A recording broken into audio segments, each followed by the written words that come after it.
Assalamualaikum warahmatullahi wabarakatuh.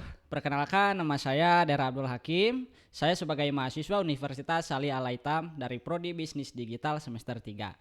Alhamdulillah pada kesempatan kali ini saya bisa bertatap muka secara langsung dengan Ibu Rektorat Universitas Salih Al-Aitam.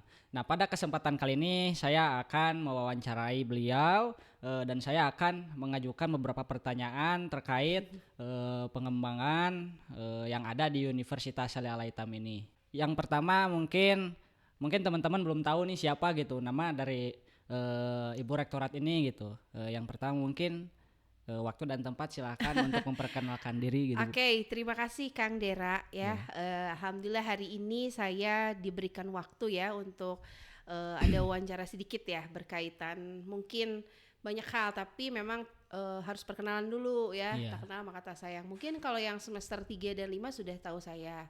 Tapi kalau misalnya yang baru sekarang dan mungkin yang calon mahasiswa baru yang akan datang, perkenalkan teman-teman.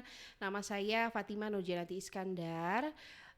Saya diamanahi oleh Yayasan Agung Asali sebagai Rektor Universitas Salih Al-Aitam sejak tahun 2021 gitu. Hmm. Jadi sekarang saya ini alhamdulillah dengan tim rektorat Unisal ini berdiri pada tanggal 7 Desember 2021 di Ya. mana pada saat itu pemilihan rektor dimulai pada saat Januari waktu itu gitu. Jadi waktu itu hidupnya Unisal itu baru 0 tahun.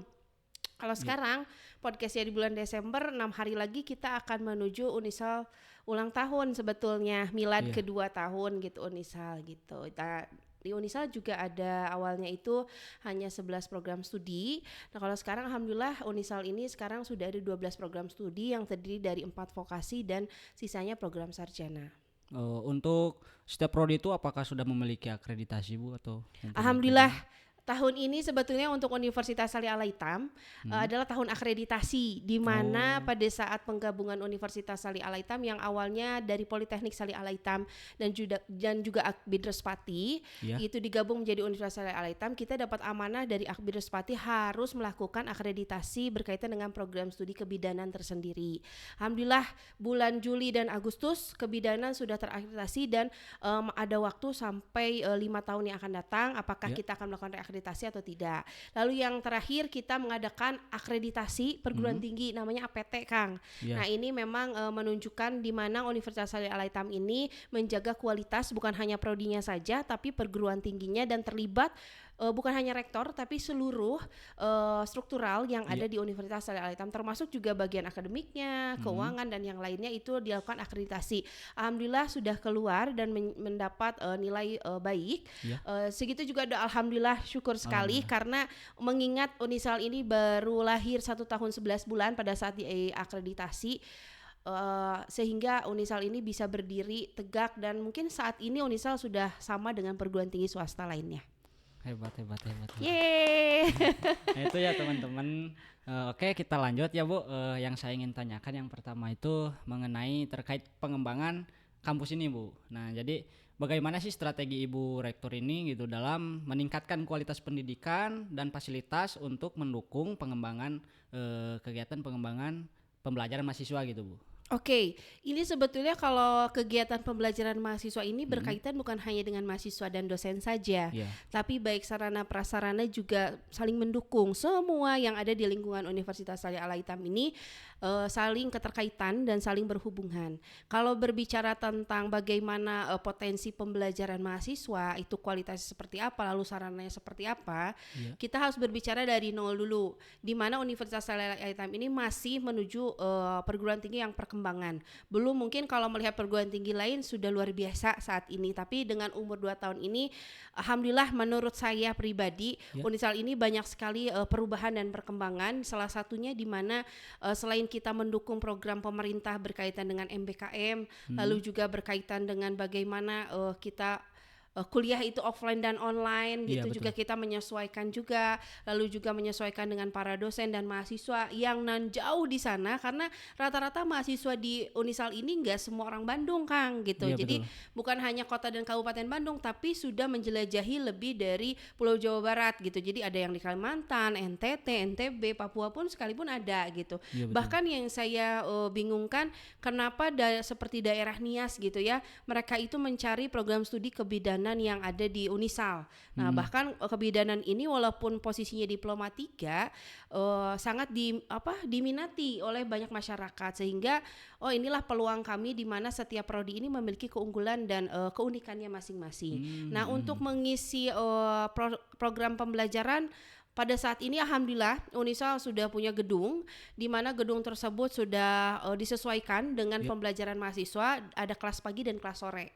Di mana iya. kelas pagi ini kita secara offline, bagi mahasiswa yang ambil kelas pagi semuanya offline, datang ke kampus mungkin Iya, dari mulai jam 8 pagi sampai jam 1 siang, iya, betul. lalu dilanjut kelas sore itu kita diadakan online. Mungkin untuk Hmm. yang semester sekarang, kalau yang kakak tingkat yang semester 3 dan 5 masih secara hybrid gitu.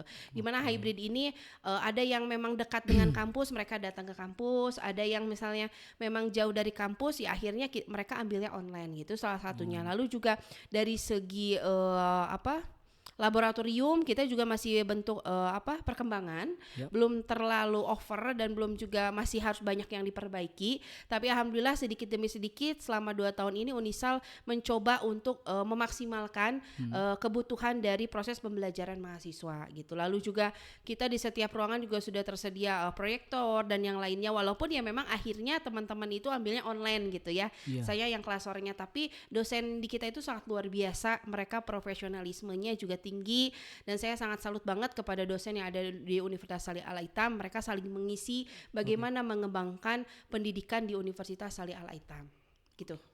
Hebat ya. Gambarannya seperti itu ya teman-teman gitu. Tapi kalau misalnya teman-teman penasaran tuh datang aja ke kita Oke. gitu di Universitas Salih Al-Aitam, karena Unisal ini ada di Jalan Aceh Salih Al-Aitam nomor 1 yang berada di daerah Kabupaten Bandung, kampusnya mah gitu. Oke. Nah, untuk pertanyaan selanjutnya mungkin Bu yang saya ingin tanyakan, jadi gini kan Bu, di luaran sana tuh banyak sekali orang-orang yang mungkin mempunyai prestasi, bahkan apa sih berpotensi dan punya bakat gitu. Namun ketika mereka lulus dari sekolahnya dan mereka ingin melanjutkan ke jenjang pendidikan yang lebih tinggi, nah di sana mereka terhalang oleh ekonomi gitu. Jadi di kampus Universitas Salih Al-Aitam ini, apakah kampus ini memiliki program atau dukungan khusus untuk anak-anak berprestasi? Jadi kalau yang untuk berprestasi ini kita pasti ada dan pasti ada peluangnya. Siapapun, yang paling penting adalah pada saat saya berdiskusi dengan yayasan, Iya. itu pada saat bagaimana Anda itu kita itu akan membentuk Universitas Salih Al-Aitam itu dengan universitas baru, itu harapan kedepannya seperti apa dan cakupannya mau seperti apa, seluas apa gitu. Iya, betul. Inginnya kami itu dari Sabang sampai Merauke, bahkan internasional juga bisa join nama kita gitu. Tapi kan itu membutuhkan waktu yang cukup lama. Nah, makanya kenapa tadi pertanyaan Kang Dera berkaitan apakah semua orang, intinya gini ya, apakah semua orang itu bisa berkuliah atau Nah, tidak? iya betul. Ya kan. Nah, dengan adanya program MBKM ini dan program dari Mas Menteri ini, dari Kemendikbud ini sangat luar biasa buat kami, mempermudah teman-teman, dan juga banyak sekali saat ini bantuan-bantuan yang memang alhamdulillah masuk ke Universitas Salih Al-Aitam, di mana kami salurkannya itu kepada mahasiswa yang memang sekiranya harus perlu dibantu. Iya, Karena betul. di dunia ini tidak ada manusia atau mahasiswa yang tidak mampu. Tidak Iya, ada. betul. Sebetulnya mampu, tapi mampunya sebagian apa? Mungkin mampu pada saat berkuliahnya, tapi pembiayaannya kurang. Nah, Iya, itu betul. kan. Tapi Iya. ada juga yang dia mampu biaya kuliahnya, tapi pada saat mengikuti kuliah dia kurang mampu. Jadi Iya, betul. sebetulnya semua orang ini tuh punya potensi, dia itu mampu untuk berkuliah dengan baik dan benar. Nah, melalui Universitas Al-Aitam kita tidak pernah membedakan fasilitas itu mana reguler, mana beasiswa, mana ini, tidak ada. Semuanya sama, dosennya sama, kelasnya sama, semuanya tidak pernah dibeda-bedakan karena kita itu selalu fokus pada program pemerintah di mana perguruan tinggi ini harus membantu masyarakat luas, khususnya yang memang harus dibantu untuk mencerdaskan diri sendiri gitu, Iya, mencerdaskan betul. bangsa dan negara itu lewat apa? Lewat pendidikan salah satunya. Makanya kenapa lahirnya Unisal ini memang banyak sekali pertimbangan dan banyak sekali resiko Iya. sebetulnya untuk mengambil pendidikan tinggi, karena pada saat itu Kang Dera, kita itu mendirikan universitas ini tuh pada saat lagi Covid. Oh, Makanya tahun. luar biasa ya proses itu waktu itu lagi Covid yang 2 tahun itu Kang Dera. Oh, iya Nah, betul. jadi memang kita itu sangat luar biasa dan sesuatu anugerah yang paling tinggi buat kami bahwa terjadilah Universitas Al-Aitam lahir gitu Iya. dalam keadaan sesulit itu gitu.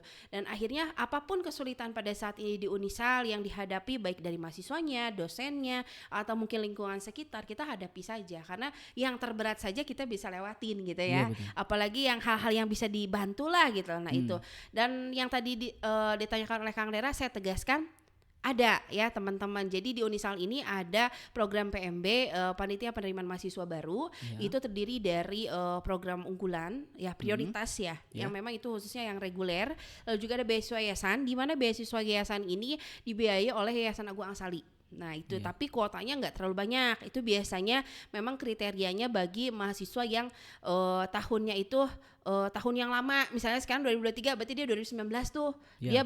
Dia udah kerja, udah apa, tapi dia pengen meningkatkan diri dan pengen membuktikan kepada keluarganya bahwa saya pengen jadi sarjana. Nah itu ada program itu di situ. Lalu juga yang kedua, yang ketiga juga ada program mungkin beasiswa lainnya, prestasi juga ada tersendiri. Itu prestasi seperti dari olahraga, dari lomba-lomba gitu ya. Memang tingkatannya aturannya nasional biasanya. Kalau tingkatan RT RW mungkin kita harus periksa lagi apakah benar atau tidak gitu Kang ya.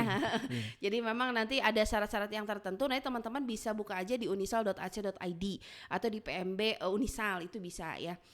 Jadi lalu juga ada program dari pemerintah berkaitan dengan KIP juga ada, walaupun ya kalau KIP kan kita harus disesuaikan dengan aturan yang memang diminta oleh pemerintah. Jadi kalau Universitas Al-Aitam ini memang saya berharapnya dari keluarga besar Unisal adalah sebagai perguruan tinggi yang bisa mewadahi masyarakat manapun.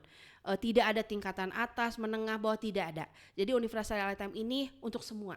Jadi bukan hanya pilih-pilih A, B, C, D, enggak lah gitu. Saya inginnya yuk ini ada kesempatan untuk kuliah, ambil gitu. Selagi sekarang bisa hybrid sekali ini gitu ya. Daripada nanti ada aturan berubah lagi gitu. Mending ambil dari sekarang, karena waktu kuliah itu cuma sementara tapi ilmunya akan terus menerus gitu ya. Mungkin yang terakhir nih Bu, kan sekarang tuh banyak sekali kasus-kasus di mahasiswa yang malahan ada kasus sampai, maaf ya, boleh disensor mungkin nanti, sampai ada yang bunuh diri gitu ya. Cuman ya mungkin tekanan dari kuliahnya atau gimana itu nggak tahu saya. Mungkin dari Ibu ada sepatah kata atau patah kata untuk menyemangati seluruh mahasiswa yang ada di Indonesia ini. Memang pada saat milenial ini ya, Gen Z ini lada luar biasa ya mahasiswa itu. Bukan hanya mahasiswa sih, menengah dasar juga banyak sebetulnya. Bukan di Unisal ya yang terjadi seperti itu. Saya memang sama Kang Dera melihat juga, karena kita bermain medsos juga ya, nggak TikTok, Instagram itu kan mungkin yang paling update tuh X sekarang ya, Twitternya gitu ya. Betul. Nah itu, jadi memang karena perubahan digitalisasi, perubahan beberapa hal yang memang menjadikan mindset anak muda saat ini tuh berbeda pada saat zaman saya gitu. Kalau saya Kang Dera dulu kalau kuliah itu ketemu dosen udah takut aja, udah mikirnya Bapak itu udah bener, udah oke gitu ya. Nah, paling juga yang didebatin itu kalau misalnya dalam sekelas memang mewajibkan untuk bertanya. Karena kalau saya tidak bertanya, saya tidak akan bisa gitu kan. Iya betul. Nah itu memang kuncinya itu. Nah saya juga pengen Unisal juga sama, memprioritaskan bagaimana MBKM ini berjalan di proses pembelajaran, yaitu student center learning. Sehingga mahasiswa itu bisa belajarnya banyak eksplornya sendiri, jangan nanya ke dosen gitu. Karena kalau ke dosen kayak menengah dasar lagi, kayak anak SMA gitu kan ya, ada wali kelasnya, ada ini gitu. Nah tadi disinggung berkaitan dengan yang terjadi saat ini ya, apalagi berkaitan dengan siswa, terus mahasiswa, dan tidak menutup kemungkinan ada perguruan tinggi yang bagus itu ya terjadinya. Ada juga yang perguruan tinggi yang biasa aja gitu ya, terjadi hal itu. Berarti kan hal itu bisa terjadi oleh siapapun. Nah, makanya kenapa program MBKM ini muncul itu untuk meningkatkan bagaimana teman-teman itu supaya tidak tertekan dalam diri untuk pembelajaran. Kalau dulu memang zaman saya itu pembelajaran tuh ya kamu harus ngerti ini ya, gini. Nah, kalau sekarang anak-anak dibeli ruang untuk memberikan apa pendapat mereka bahwa saya seperti ini Bu, seperti ini, itu boleh.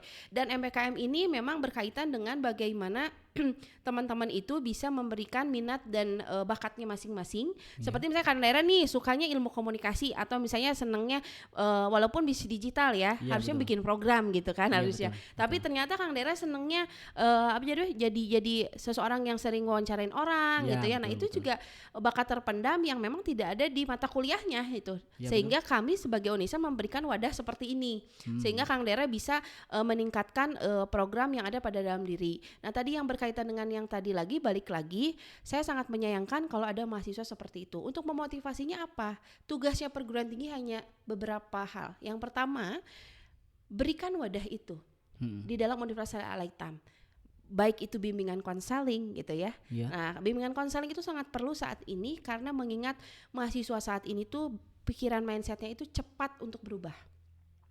Jadi seperti ada kalau menengah dasar ya, kalau ada iklan-iklan tuh kayak siswa berani kepada gurunya Iya, betul. ya sampai terjadi penjara. Saya ngeri sih lihat itu ya, Iya, sampai iya. kayak kok bisa ada kepikiran mau ngebacok mau apa gitu ya. Nah, iya. Kalau saya kan mikirnya Anda itu guru gitu. Paling nggak kalau misalnya kita berantem sama guru ya orang tua kita aja datang gitu. Iya, Daripada kita yang ribut kan gitu. Nah itu.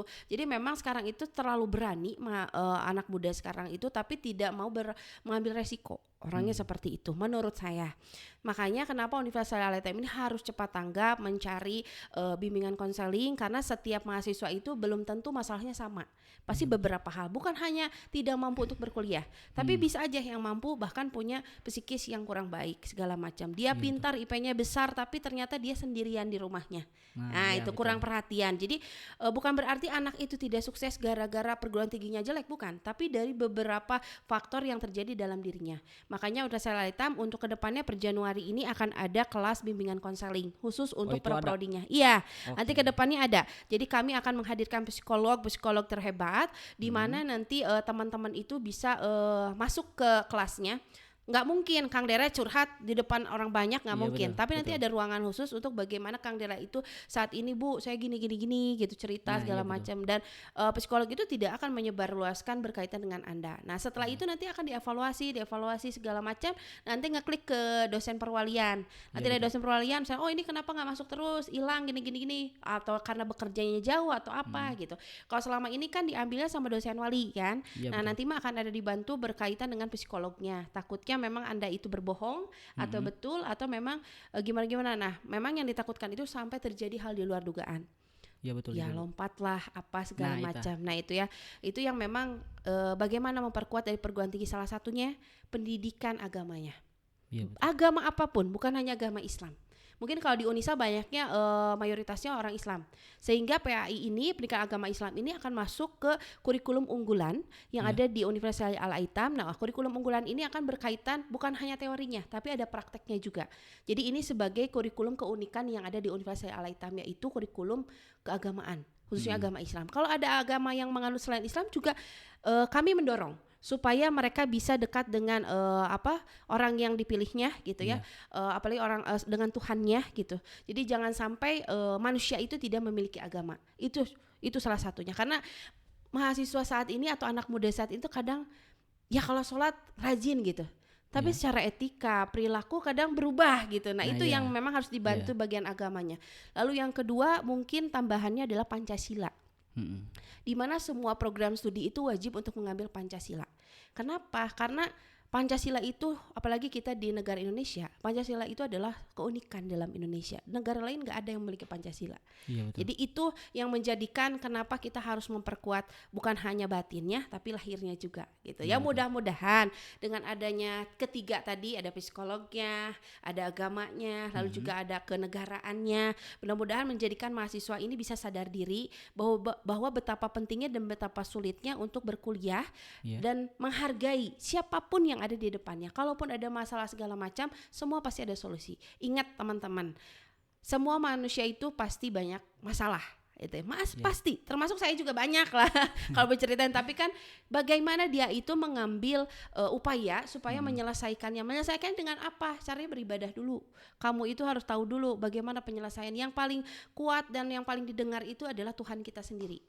Kalau kita cerita, saya cerita ke Dera orang ember nih, ya udah ngapain kita cerita ke Dera kan? Iya Dia kan betul. orangnya ember bocor Iya, gitu kan betul, gitu. betul, betul. Sehingga jadi balik ke kita bumerang gitu. Nah itu saran saya kepada mahasiswa Unisal, bagusnya kita berserah diri ke Allah dulu. Setelah itu mungkin nanti ada wadah di Unisal itu untuk sesi curhat gitu ya. Apa, silakan ceritakan, utarakan, asalkan jangan terlalu overload ceritanya. Aduh Bu Abi putus deh, itu mah bahaya gitu, jangan yang gitu gitu. Ceritanya yang aman-aman gitu ya, Iya, betul, supaya betul. mungkin nanti ke depannya ada hipnoterapinya gitu ya, supaya aman. Jadi memang saya pengen mahasiswa juga sehat ya. Iya. Memang kelihatan dari kalau lagi kuliah aman, ternyata di dalam benaknya mungkin lagi banyak masalah. Apalagi salah satunya mungkin nggak masuk pembiayaan secara gratis gitu Nah, segala iya. macam ya. Nah itu juga harus dibantu sehingga nanti Universitas Syariah Al-Aitam akan tahu posisi mahasiswa ini seperti apa. Pada intinya Kang Dera, saya jadi berbanyak bercerita ya. Ya, Kak. Pada intinya Universitas Syariah Al-Aitam ini berdiri dan akan membantu dalam keadaan apapun. Sekarang merasa ragu mungkin, wah Unisa gimana sih gitu ya. Tapi lihat prosesnya nanti setahun yang akan datang. Kalau misalnya sekarang pada saat ini teman-teman memang misalnya tidak masuk ke beasiswa yayasan misalnya, Iya betul. mungkin nanti Universitas Al-Aitam akan memberikan solusi lain. Yang penting Anda itu kuliah. Yang penting Anda itu bisa mengejar impian Anda melalui Unisal.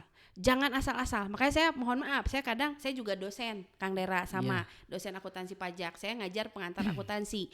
Kalau ada mahasiswa yang kurang baik, menurut saya tegur aja. Karena Anda itu mau kuliah atau tidak. Kalau Unisal itu tidak butuh mahasiswa yang asal-asalan gitu. Jadi sesuai dengan aturan yang diberlakukan, karena apa, pendidikan itu tidak jauh dari aturan. Kalau pendidikan tanpa aturan bukan pendidikan. Iya. Tapi pendidikan terhebat itu sebetulnya orang tua kita sebetulnya. Dari lahir kan saya nggak ketemu kamu ya. Iya, betul. Ketemunya Betul. setelah SMA kan. Iya, Tapi betul. yang paling penting adalah orang tua yang memang saat ini mungkin masih ada orang tuanya. Tapi kalau nggak ada juga wali. Tapi untuk melanjutkan dari pendidikan orang tua, teman-teman harus wajib bersekolah. Ya, itu mungkin jadi panjang. Oke. Mungkin itu jawabannya dari beberapa pertanyaan yang Oke. saya ajukan. Mungkin Itu saja. ya. Oke. Sekaligus untuk pertanyaan sekarang itu aja yang bisa saya tanyakan kepada Ibu Rektor. Mungkin tutup Saya aja. tanya dulu terakhir ke Kang iya, Dera, boleh? Boleh. Kang Dera happy nggak kuliah di Universitas Al-Aitam? Kalau saya bukan happy lagi lah, mungkin lebih happy banget gitu. Bisa Alasannya kuliah. apa? Ya yang pertama saya sama kayak anak-anak di luar sana gitu mungkin ya. Dalam segi ekonomi gitu, alhamdulillah saya di sini dapat pertolongan juga dari Allah. Alasannya dan juga saya di sini dapat beasiswa juga dan sekarang saya bekerja juga. Yang membuat saya happy-nya tuh ya ketika dalam segi pembelajaran, mungkin dalam segi lingkungan juga ramah-ramah gitu, orang-orangnya ramah-ramah, terutama saya bisa bercerita bebas gitu sama teman-teman dan lain-lain, dan mungkin apa ya pokoknya lebih happy banget lah gitu kalau Oke. kuliah di Universitas Al-Aitam itu. Nah, ini contohnya ya. Ini contohnya aja ya. Kenapa? Ini contohnya. Jadi kuliah di Unisal itu bisa sambil bekerja ya. Ya, betul. Tapi kebetulan Kang Dera mungkin bekerja di Unisal ya. Mau kebenaran. Karena kita betul, itu Bu. membuka lowongan kerja untuk mahasiswa yang memang sekiranya bisa dibuka lowongannya. Variatif sih di Unisal itu bekerjanya. Jadi kalau saya itu lebih memprioritaskan orang internal dulu. Internal tuh bukan strukturalnya, bukan, tapi anak-anak mahasiswa. Banyak sekali mahasiswa yang minta lowongan kerjaan ke saya. Karena saat ini lowongan kerjaan itu susah. Banyak sarjana yang sulit untuk mendapatkan pekerjaan. Dia udah lulus cum laude, tapi akhirnya dia tidak mendapatkan pekerjaan. Nah, lewat Unisal ini, kami ingin mengajak teman-teman mahasiswa yang sekarang semester 1, 3, dan 5 dan calon mahasiswa baru, yuk gabung ke Unisal supaya bisa bukan cari kerja, tapi sudah mendapatkan pekerjaan. Kuliah di Unisal ini sebagai tambahan untuk meningkatkan kualitas kita atau kompetensi kita di bidang pendidikan. Gitu ya. Oke. Oke.